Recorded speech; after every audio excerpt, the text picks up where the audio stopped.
Otac mi je završio vojnu akademiju, vojni pilot, bio demobilisan, nije nastavio da leti, ali je ostao u avijaciji. Imao sam tu mogućnost jako često da sedim u pilotskoj kabini. Recimo kad tim leti sa čarteri, ja obavezno sedim u pilotskoj kabini. A imao sam i životni san što se avijacija ispunio. Ja sam te godine kad smo ušli u Euroligu, niko se nije nadao za to. I sad svi su dobili premije. Tad je klub došao ispred mene i rekao, Zorane, evo reci, kao glavni trener i sve ostalo. Znaš, i ja sam im rekao, ja hoću da letim na avionom MiG, čak da ga vozim. Prvi pilot je bio heroj Rusije. To nije bilo ono poleti sleti. Ja sam zamolio da sve akrobacije koje taj avion može da uradi, da uradi. To je moja životna mašta. G-sile, kako to izgleda gore? Znaš da je bio problem kod mene? Prvo, ne postoji antigeo delo. Delo koje štiti naš sistem, kardiovaskularni mozak sa kacigom i ostalom, od sila koje pravi taj avion. Na nekim brzinama, visinama i sve ostalo. Dok pritiska, cirkulacija može da se zaustavi. Da ne govorim nešto drugo. Kad smo se izvozali, to je bilo neki 38 minuta smo se mi vozali. Kada smo sleteli, pa to ti je mozak, ode želudac ovde,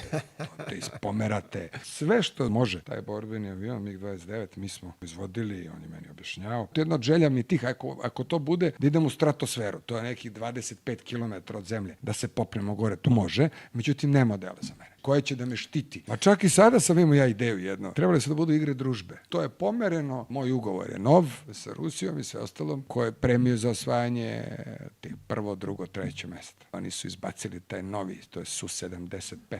Avion ih ima na 5 ili 7 modela. I kad sam im rekao, Andrejko, sad to nije moguće zbog ovoga svega, ali možda jednog dana, baš smo pričali o tome.